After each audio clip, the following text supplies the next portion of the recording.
Welcome to நிரஞ்சன்ஸ் kitchen. வாழைத்தண்டு பொரியல் பார்க்க போகிறோம். வாழைத்தண்டு பொரியலில் நிறைய மெத்தட் செய்வாங்க. தேங்காய் போட்டு பொரிப்பாங்க, பச்சை மிளகா போட்டு பொரிப்பாங்க, வெறும் காஞ்ச மிளகா கிள்ளி போட்டு பொரிப்பாங்க. நான் பொரிக்கிறேன் இன்றைக்கி இந்த மெத்தடில் ட்ரை பண்ணி பாருங்கள். Something different.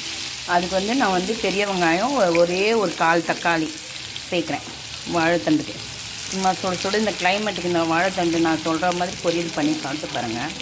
செம்ம டேஸ்ட்டாக இருக்கும். இப்போ நான் இதில் 2 ஸ்பூன் பாசிப்பருப்பு சேர்த்துக்கிறேன்.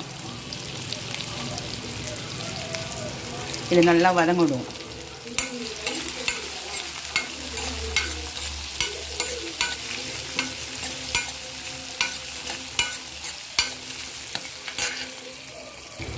பாருங்க, நம்ம வெங்காயம் அரைக்காடு வதங்கிடுது. இப்போ இந்த ஸ்டேஜில் கொஞ்சம் பெருங்காயம் சேர்த்துக்கிறேன். பொரியலுக்கு பெருங்காயம் சேர்த்துக்கிறேன்.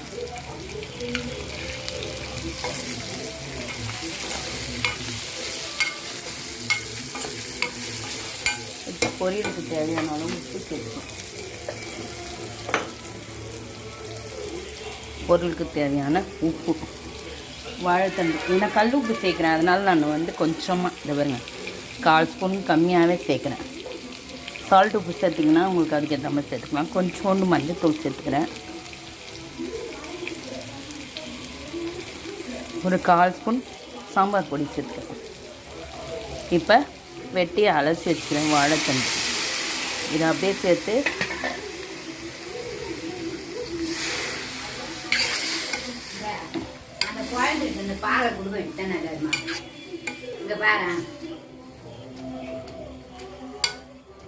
அப்படியே சூட் பண்ணி பாருங்க. நம்ம வாழைத்தண்டு ரெடி ஆகட்டும்.